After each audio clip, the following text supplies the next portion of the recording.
multiplicação. Eu vou ler com os irmãos novamente, 2 Reis, capítulo 4, e vou ler só até o versículo de número 2.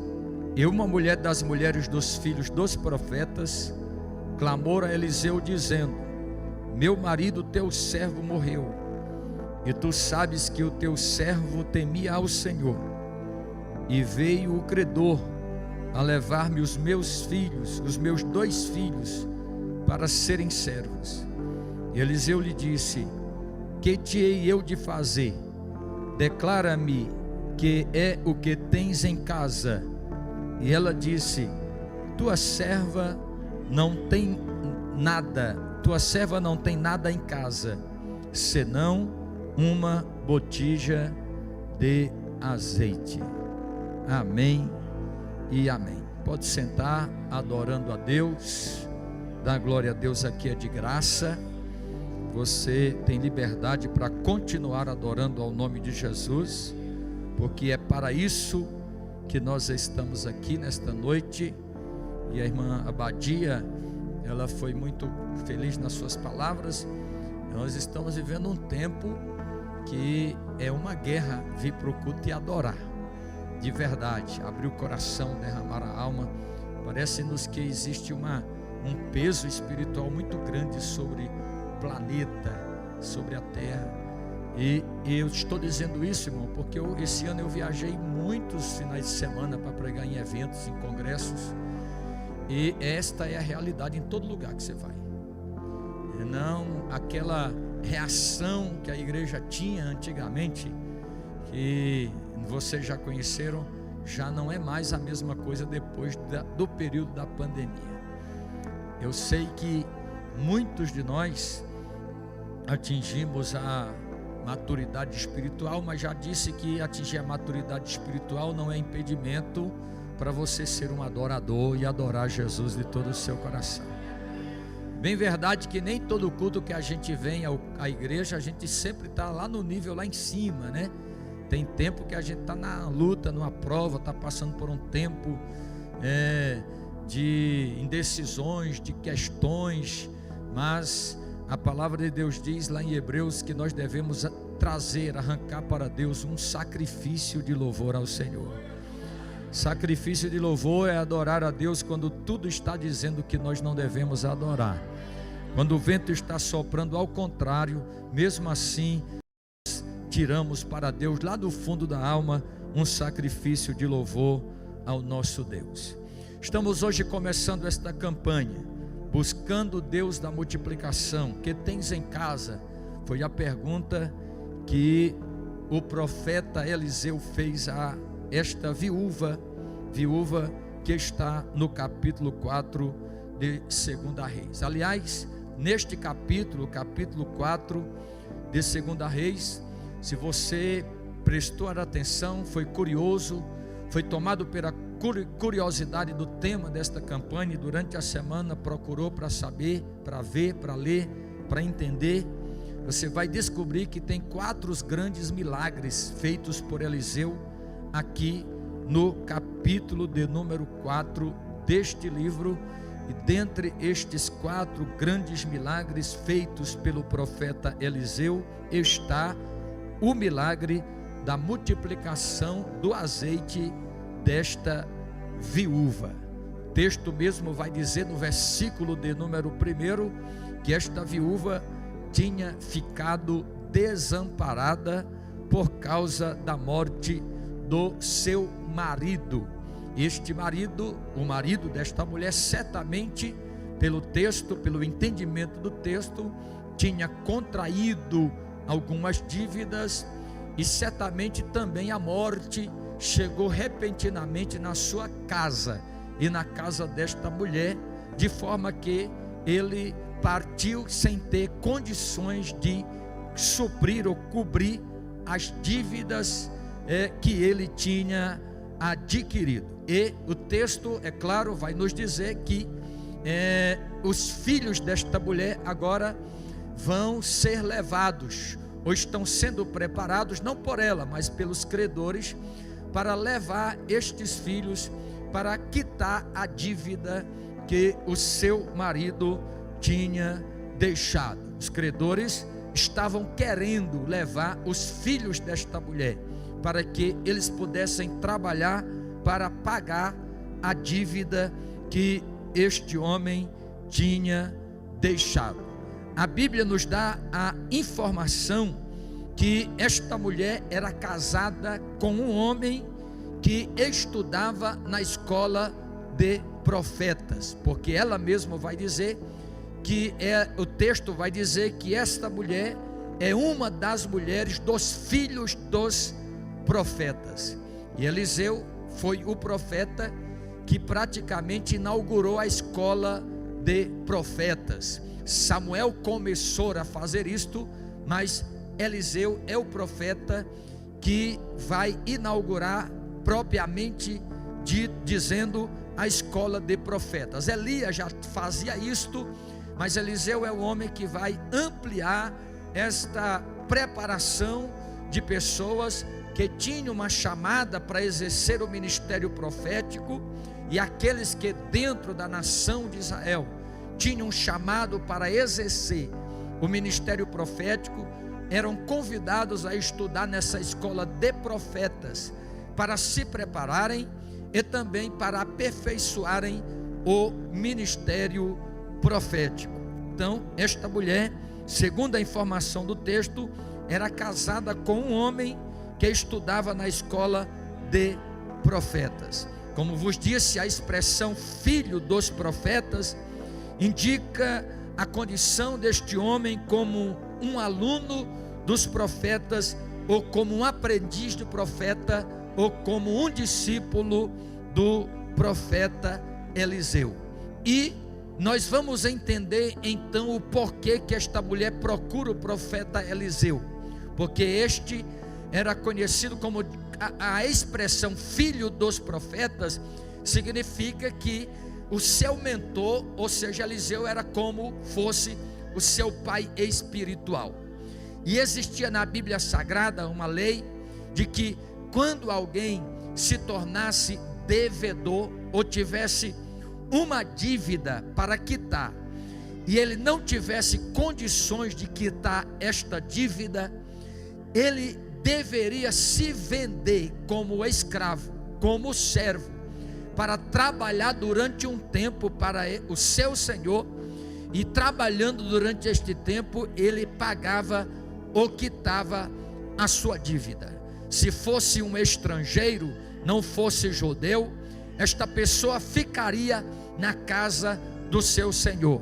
Mas se fosse um judeu que ficasse devendo para um irmão judeu, este deveria não se vender como escravo, mas se vender como um servo daquele senhor a quem ele estava devendo, e durante o tempo de vida, ou um tempo de vida, pagar a dívida que estava devendo. Ou se alguém, parente próximo, sendo pai, tio, irmão ou filho, tivesse condições financeiras, o que ele fazia? Ele pagava os resgate, ele resgatava a pessoa que se vendia para trabalhar como escravo. Era chamado na lei de parente remidor. Então esta mulher, quando ela vai chegar para o profeta Eliseu e vai convidá-lo a ajudar na sua dificuldade, na verdade ela está pedindo a Eliseu para assumir o papel de parente remidor, para comprar a dívida do seu marido, pois os seus filhos não tinham condições de pagar esta dívida.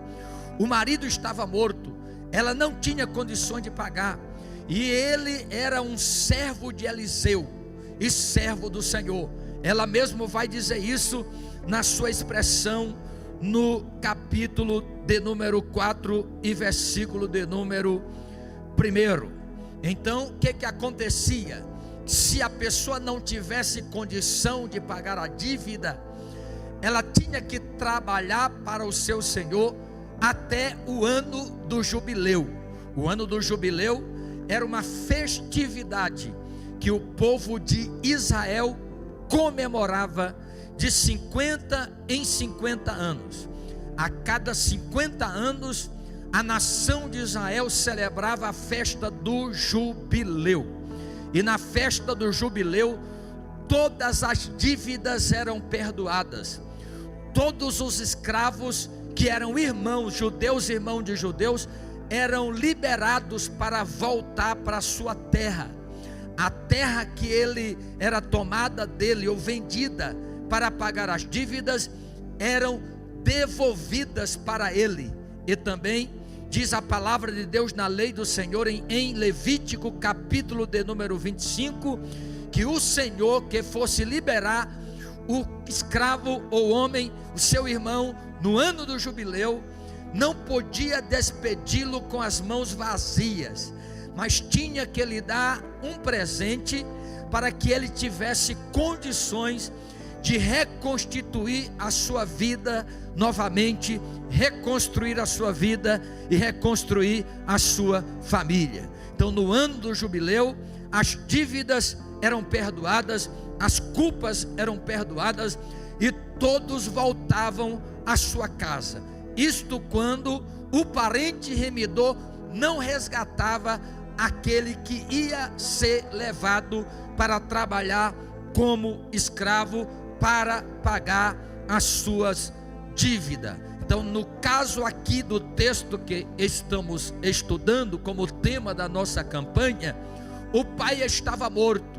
Então, os filhos eram quem eram os responsáveis para pagar a dívida.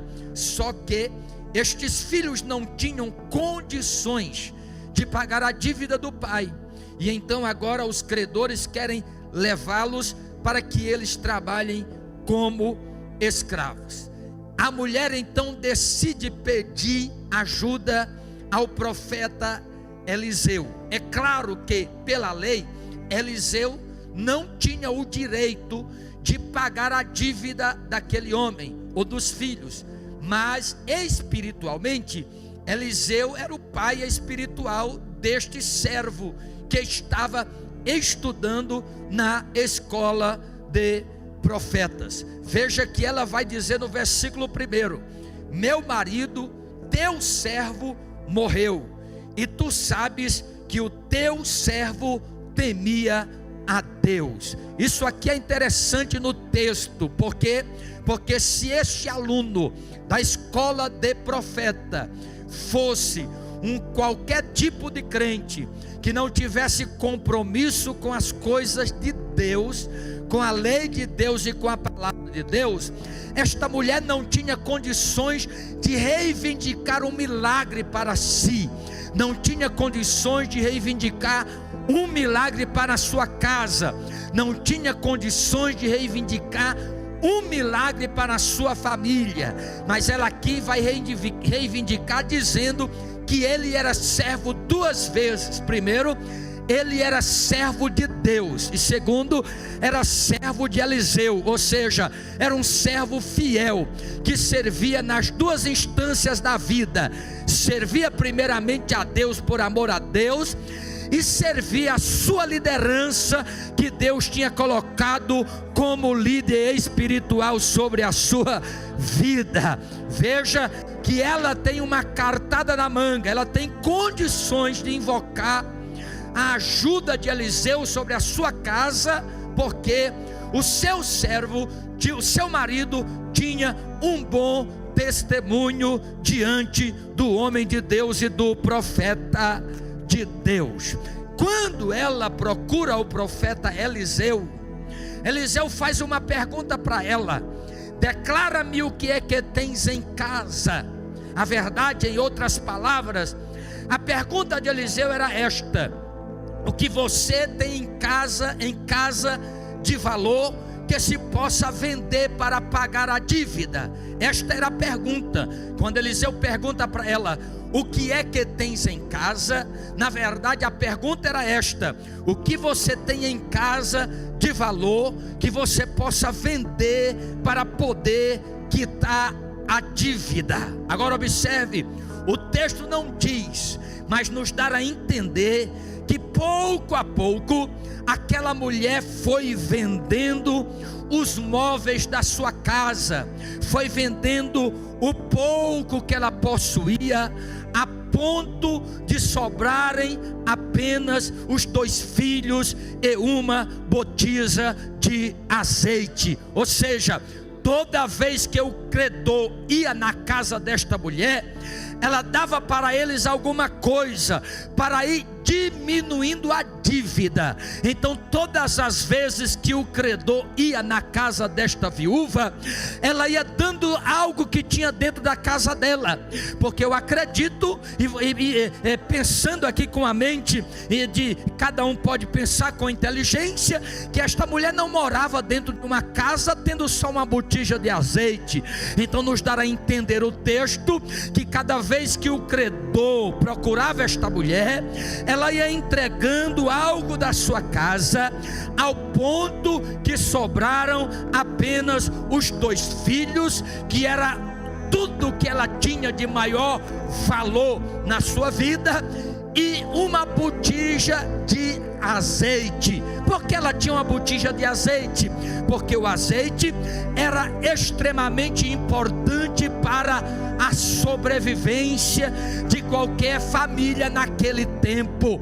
O azeite servia para iluminar, para colocar na lâmpada. O azeite servia para misturar na comida. O azeite servia para untar feridas. O azeite servia para muitas utilidades. Então ela vai entregando tudo e vai ficando apenas com o que é mais importante, os filhos e uma botija de azeite para ajudar a tocar a vida, enquanto Deus fizesse um milagre na sua vida. O texto vai dizer que quando ele pergunta: o que é que você tem em casa de valor que se possa vender e quitar a dívida? Ela responde: tua serva não tem nada em casa senão uma botija de azeite. Como vos disse, o azeite naquele tempo era de grande valia, pois era usado para várias finalidades. Se ela tivesse muito azeite em casa, ela tinha muito dinheiro, porque o azeite era valioso. Mas ela tinha apenas uma botija de azeite, e uma botija de azeite não era muita coisa. Eu pesquisei hoje à tarde quantos litros de azeite cabia numa botija. Não tem resposta, não há uma colocação precisa na teologia para dizer, mas o texto nos dará a entender que era uma pequena vasilha com pouco azeite que continha nesta vasilha, e era tudo o que esta mulher possuía. Por isso a expressão: a tua serva não tem nada a não ser uma botija de azeite. Ou seja, para ela, é verdade, financeiramente falando, uma botija de azeite não tinha muito valor, não dava para quitar a dívida, não dava para resolver o seu problema. E se para resolver o seu problema fosse aquela botija de azeite, certamente os seus filhos seriam levados como escravos, ou seriam levados como servo. Então a resposta para ela para ele é: a tua serva não tem nada a não ser uma botija de azeite. Aí eu vou fazer a aplicação. Muitas das vezes nos sentimos como esta mulher, como esta viúva, quando percebemos que o que nos resta na nossa vida, o que temos, o que trazemos, o que pensamos ter, parece ser algo absolutamente insignificante, de modo que nem cogitamos que aquilo que que nós temos é o necessário para que possa ser usado por Deus em nosso favor. Bendito seja o nome de Jesus. Eu sei, muitas das vezes você tem chegado, nós temos chegado na igreja, temos saído da igreja, temos ido embora para casa, temos voltado para casa, e às vezes fazemos uma autoavaliação da nossa vida espiritual, e às vezes achamos que nós, não só o que temos, mas até mesmo nós somos insignificantes diante de alguém ou de algo que às vezes nós vimos Deus usar poderosamente, e aí pensamos: quando vamos chegar lá? Quando vai ser a minha vez? Quando vai ser o meu dia? Mas eu quero dizer nesta noite que a história nos mostra que se Deus tem poder de trazer à existência aquilo que não existe, Ele tem poder de pegar o teu pouco nesta noite e multiplicar, transformando no maior milagre da tua vida e no milagre que você mais precisa para a tua vida e para a tua casa nesta noite. Bendito seja o nome de Jesus. Deus é especialista em usar aquilo que é insignificante. Deus é especialista em usar aquilo que nós não damos valor, que nós não valorizamos, ou que nós achamos que é apenas mais alguma coisa que está perto de nós. Eu estava estudando hoje à tarde, e um dos comentaristas de um comentário bíblico dizia: se você tiver na tua casa um martelo, Deus pode fazer de você um empresário, Deus pode fazer de você um excelente mestre de obra, Deus pode fazer de você um instrumento através do pouco que você tem na tua vida e através do pouco que você tem na tua casa. Talvez você chegou esta noite achando que não tem nada, e Deus está dizendo para você: você tem uma boca e você tem uma voz, e com teu glória a Deus, e com teu aleluia, e com a tua adoração, eu posso fazer um milagre na tua casa. Eu posso multiplicar o pouco que você trouxe nesta noite. Bendito seja o nome de Jesus. Deus tem poder. A história bíblica nos mostra que Deus tem poder para transformar em muito aquilo que parece pouco. Deus tem poder para transformar em muito aquilo que nos parece pouco. A botija de azeite para esta mulher não tinha valor financeiro, não dava para quitar sua dívida, mas era como ela quisesse dizer: o que é isso? Uma botija de azeite, o que é isso? Diante da dívida que eu estou devendo, que meu marido ficou devendo. Mas uma botija de azeite para Deus é o suficiente para Deus fazer um milagre. Um gemido é suficiente para Deus fazer um milagre. Uma lágrima é o suficiente para Deus fazer um milagre. Um clamor é suficiente para Deus fazer um milagre. Um passo de fé é suficiente para Deus fazer um milagre. Uma atitude de fé é suficiente para Deus fazer um milagre. Eu vou dizer, Jesus, você está vindo toda semana para o culto e você está dando um passo de fé, e você pensa que nada está acontecendo na tua vida, mas Deus está olhando o teu compromisso de adorar a Ele, e Ele está dizendo: vou transformar o teu compromisso em um milagre, porque eu multiplico fidelidade, obediência, santidade e compromisso. Esta campanha vai nos mostrar durante 7 quintas-feiras que Deus age com o que você tem. Deus age com o que você tem. Irmão, se para Deus o nada já é muita coisa, imagine uma botija de azeite. Eu vou repetir: se para Deus o nada já é muita coisa, imagine uma botija de azeite. Eu vou esperar você adorar Jesus. Eu vou esperar você adorar Jesus. Se para Deus o nada já é muita coisa, imagine uma botija de azeite. Oh, glória ao nome de Jesus. Bendito seja o nome de Jesus. Eu quero dizer nesta noite, como profeta de Deus, que para Deus operar um milagre, a quantidade não faz diferença. Para Deus operar um milagre, a quantidade não faz diferença. Oh, glória a Jesus. Vou repetir: para Deus operar um milagre, a quantidade não faz diferença. Oh, glória! Ele vai operar o milagre com aquilo que você trouxe. Ele vai operar o milagre com aquilo que você tem. Oh, glória a Jesus. Eu sei, quem não tem, ninguém pode dar aquilo que não tem.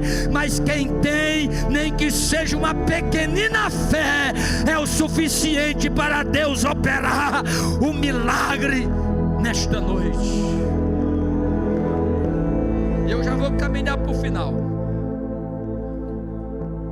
Para quem costuma pregar uma hora, eu vou caminhar para o final. O que é que vai fazer a diferença para Deus multiplicar? O que vai fazer a diferença é a atitude de fé que nós vamos ter mediante a orientação de Deus. Oh, glória ao nome de Jesus. Quando o profeta pergunta para ela: o que é que tem em casa? A tua serva não tem nada? Ou o que tem não dá para pagar? E o profeta disse para ela: então faça o seguinte, vai e pede vasos emprestados a todos os teus vizinhos, vasos vazios e não poucos. Hoje eu estava lendo um comentarista, ele dizia assim: imagine se essa mulher tivesse intrigado com os vizinhos. Como é que ela ia conseguir vasilha? Oh, glória ao nome de Jesus. Mas ele disse: vá na casa dos vizinhos e tudo quanto é vasilha que você puder pegar emprestado, você pega emprestado. Oh, glória ao nome de Jesus. Então o que é que vai fazer a diferença? Não é a quantidade, mas é a atitude de fé que esta mulher teve. Porque a mulher não achou pesado sair de casa e ir pela vizinhança a pedir vasilha emprestado. Porque às vezes Deus quer fazer um milagre, às vezes Deus quer multiplicar, e às vezes Deus diz para alguém: tome uma atitude, só uma atitude, e vai ser o suficiente para eu operar o milagre. Às vezes Deus diz: dê um passo de fé e eu faço o resto. Oh, glória ao nome de Jesus. E às vezes nós ficamos achando pesado, às vezes sai de casa numa quinta-feira só porque o tempo ficou nublado para chover. Mas se você conseguiu chegar até aqui, é porque você não mediu esforços, acreditando que Deus pode fazer um milagre por você nesta noite.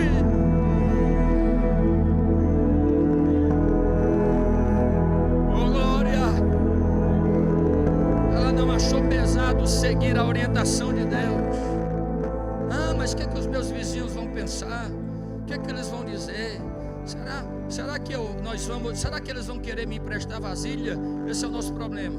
Às vezes a gente deixa de receber um milagre porque a gente é acostumado a fazer conjecturações na vida e ficamos fazendo conjecturações dentro da orientação que Deus dá. Naamã foi assim. Quando Naamã, irmãos, descobriu que tinha um profeta, o profeta Eliseu mesmo, que tinha poder de curar da lepra, e os reis da Síria mandou ele com uma carta ao rei de Israel, e o rei de Israel rasgou a veste, porque o rei não tinha autoridade nem poder para isso, mas o profeta tinha. E quando a mensagem chegou na casa do profeta Eliseu, Eliseu mandou um recado para o rei: por que você rasgou a sua veste? Manda ele até mim e saberás que existe profeta em Israel. Oh, glória! Quando Naamã chegou na casa de Eliseu, Eliseu sabia que Naamã era orgulhoso, prepotente, soberbo. E antes de Deus fazer um milagre em Naamã, Deus queria fazer um milagre nele interiormente. Então o profeta Eliseu nem sai para saudar Naamã. Eliseu manda o seu servo Geazi dizer: diga a Naamã que mergulhe 7 vezes no Jordão. Naamã ficou atribulado, nervoso. A Bíblia diz que ele: vamos embora todo mundo, e montou na sua montaria e disse: por acaso os rios da Síria, as águas do rio da Síria não são melhores do que as águas barrentas do Jordão? Não eram as águas barrentas do Jordão que ia curar Naamã, não, era a atitude da direção de Deus para a sua vida. Oh, glória a Jesus. E Naamã faz conjectura. Ele disse: eu pensava que Eliseu ia sair aqui fora, ia invocar o seu Deus, ia sapatear, ia bater palma, depois ia colocar a mão na minha cabeça, ia dizer: seja curado. Eu pensei que ele ia fazer isso, vamos embora. Mas aí ele tinha um conselheiro sábio e disse: meu Senhor, se ele tivesse te mandado fazer qualquer coisa, tu não teria feito? Teria. Então o que é que custa você mergulhar 7 vezes no Jordão? Oh, glória! Quando ele mergulha na 7ª vez que ele se levanta, a Bíblia diz que a pele dele era como a pele de uma criança. Oh, glória! Por quê? Porque não eram as águas do Jordão, mas a direção que Deus deu para fazer o milagre.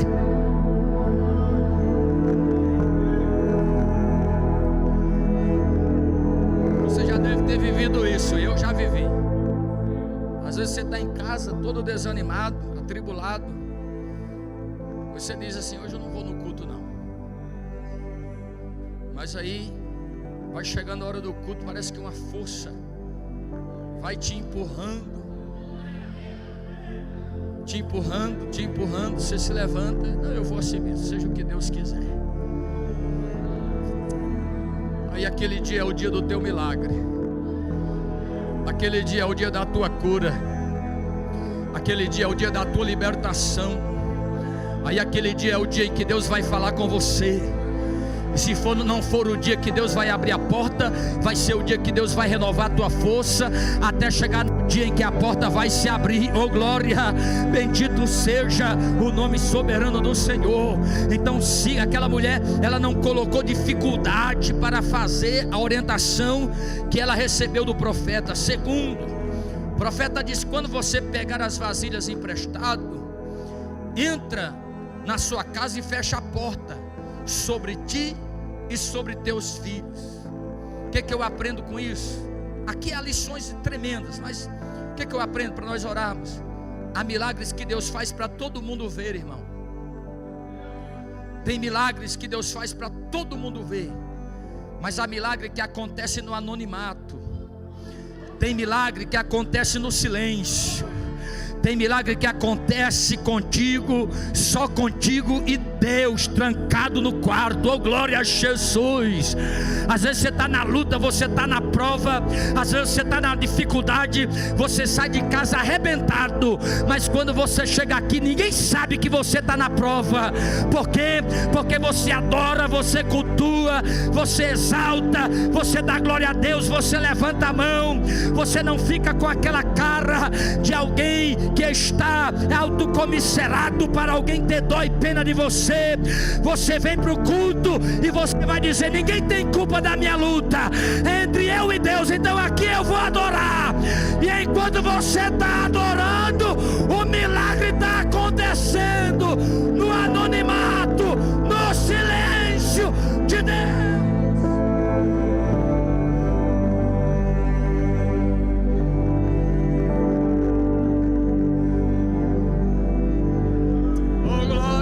Deixar você adorar Jesus.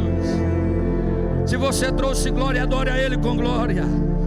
Se você crê que Ele pode multiplicar, adore a Ele com aleluia. Se você acredita que o Deus desta mulher é o teu Deus que você veio adorar, então exalte a Ele nesta noite, porque Ele é o Deus que multiplica e está perguntando: o que é que você tem?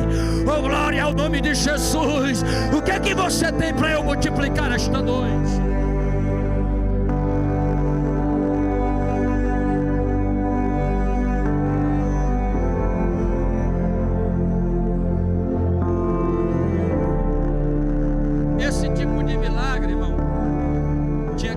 acontecer com a porta fechada.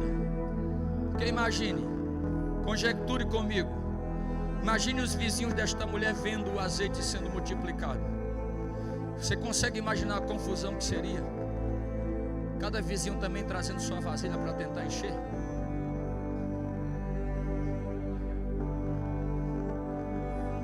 Eu imagino até um motim do povo daquela aldeia, daquela vila, arrebentando a casa daquela mulher para tentar pegar também o azeite multiplicado.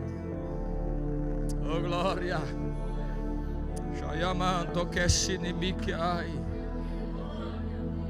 Certamente as pessoas correriam para enchê-las, mas esse milagre era um milagre daquela mulher.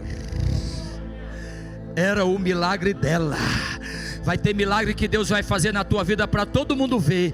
E vai ter milagre que Deus vai fazer que ninguém vai ver. Quando o pessoal vê, oh glória, o milagre já aconteceu. Quando olharem, você já está chegando com o milagre. Quando perceberem, já verão que Deus multiplicou, que alguma coisa aconteceu na tua vida. Porque enquanto você adorava no anonimato, Deus fazia em silêncio o milagre pela tua vida.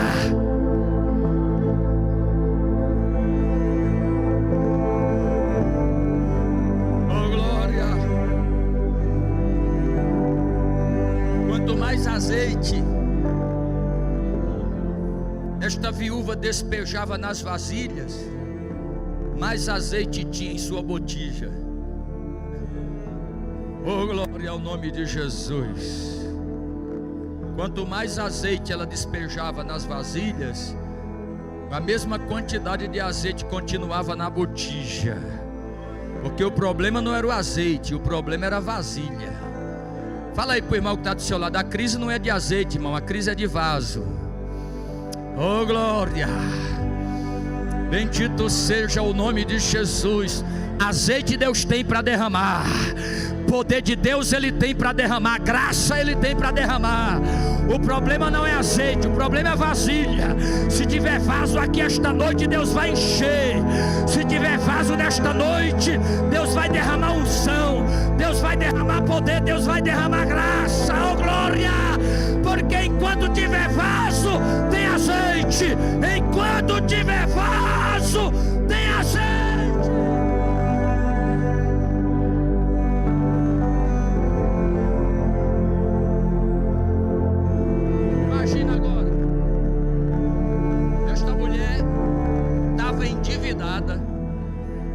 Seus filhos estavam para ser vendidos como escravo.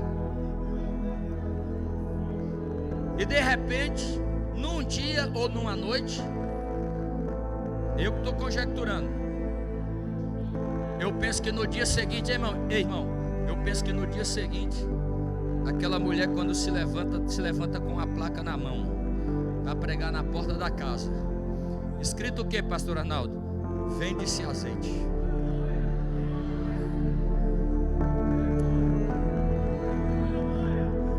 Glória a Jesus. Oh, bendito seja o nome de Jesus.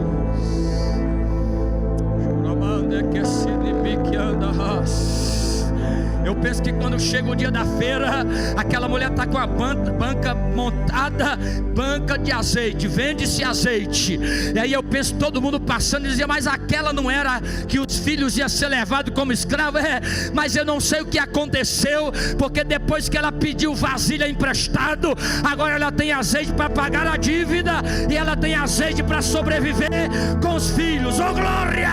O que aconteceu? Deus multiplicou, ou fez um milagre na sua casa. Eu quero dizer que haverá um milagre na tua casa e um milagre na minha casa, porque Deus vai multiplicar o que você tem para Deus multiplicar. Fica de pé comigo nesta noite, mas só fica de pé se for adorando. Só fica de pé se você acreditar que Deus tem poder para multiplicar. Oh glória ao nome de Jesus. Eu vou deixar você adorar Jesus esta noite. Oh glória. Oh bendito seja o nome de Jesus. nome de Jesus. Oh, glória ao nome de Jesus. O que você trouxe nesta noite para Deus multiplicar? O que você trouxe nesta noite para Deus operar um milagre? O pastor só trouxe um glória a Deus, então dá glória a Deus. Só trouxe um aleluia, então dá aleluia. Ou só um gemido, pastor, eu não consigo nem falar, então geme na presença dele. Oh glória. Trouxe adoração, então adora. Oh glória. Trouxe culto, então ofereça para ele. Eu creio no Deus que multiplica. Eu vou esperar você sair do teu lugar nesta noite, para nós encerrarmos aqui com a oração da fé. Os obreiros vão orar por vocês, em nome de Jesus. Vão estender as mãos. Ministre a oração da fé sobre eles nesta noite. Oh glória. Oh, bendito seja o nome de Jesus. Oh, glória ao nome de Jesus. Deus vai fazer um milagre.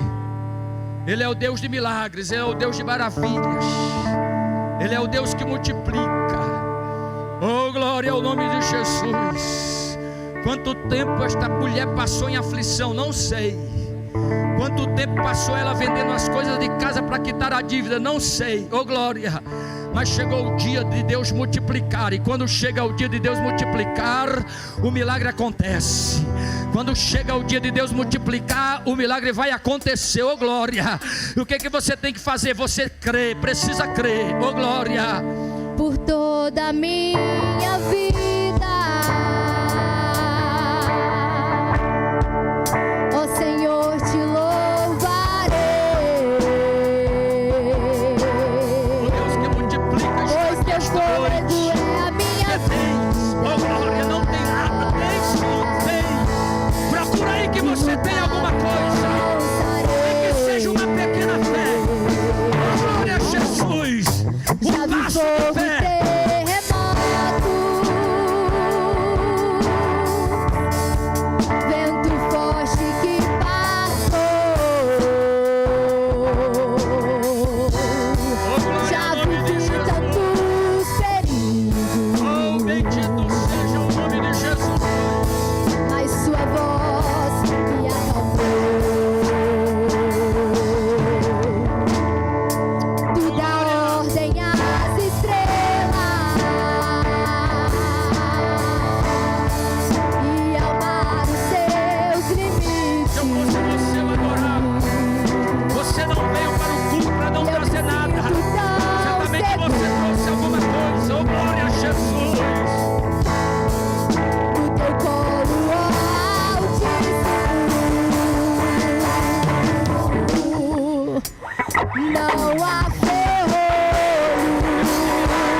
poder do teu Espírito, da tua graça, da tua glória, nós ministramos a oração da fé, Pai, crendo no poder da tua palavra, porque não é a minha palavra que volta, não voltará vazia.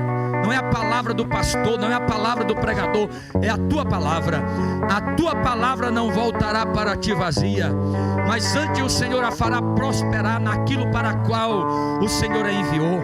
Mediante o poder da tua palavra, ministramos sobre a vida dos teus filhos a oração da fé, crendo que tu és o Deus da multiplicação, e que o Senhor, meu Pai, neste tempo estará fazendo um milagre na vida do teu filho e da tua filha, enquanto fecha eles a porta após si, para viver o teu milagre. Pai querido, em nome de Jesus, nós vamos ouvir e testemunhar que há um milagre na minha casa, há um milagre na nossa casa, há um milagre na casa dos teus filhos. Nós oramos isto, Pai, crendo pelo poder e autoridade do nome de Jesus. Você concorda com esta oração? Diga amém. Em nome de Jesus, que assim seja. Em nome de Jesus. Glória a Deus. Deixa eu perguntar se tem alguém no nosso meio que quer ficar crente em Jesus. Tem alguém esta noite em nosso meio que quer aceitar Jesus? Amém? Aqui, uma vida para Jesus. Que irmãs, em nome de Jesus aqui, vem cá uma irmã. Ajuda aí. Isto. A irmã está reconciliando? Reconciliando. Glória a Deus. Amém. Glória a Jesus, mais uma vida aqui. Mais alguém esta noite quer fazer isto? Entregar sua vida a Jesus, se reconciliar com Cristo, voltar para Cristo. Se tiver alguém, a pessoa é você, o dia é hoje, o tempo é agora. Deus de milagres está aqui esta noite. Tem alguém mais que quer aceitar Jesus, ou alguém mais que quer se reconciliar com Cristo nesta noite, nesta casa de oração?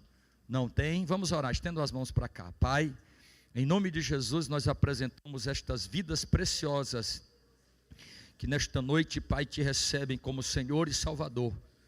O teu Espírito é poderoso para operar um milagre do novo nascimento, da transformação espiritual. O Senhor é poderoso para repreender todo o mal, em nome de Jesus, pelo poder do teu Espírito. O Senhor é poderoso para perdoar pecados, lavar no teu sangue e escrever o nome destas almas no livro da vida. Faz um milagre nesta noite, poderosamente nestas almas, para a tua glória, Pai. Te pedimos isto nesta noite, em nome de Jesus. Amém e amém. Irmão, nós vamos agradecer a Deus. Os meninos vão pegar o nome de vocês. Amanhã nós temos culto nas congregações e vigília aqui às 22 horas. Amanhã às 6 da manhã encerra a campanha de 7 dias, 24 horas. Encerra amanhã às 6 da manhã, completa 7 dias que nós estamos orando. À noite nós temos vigília, sábado nós temos a madrugada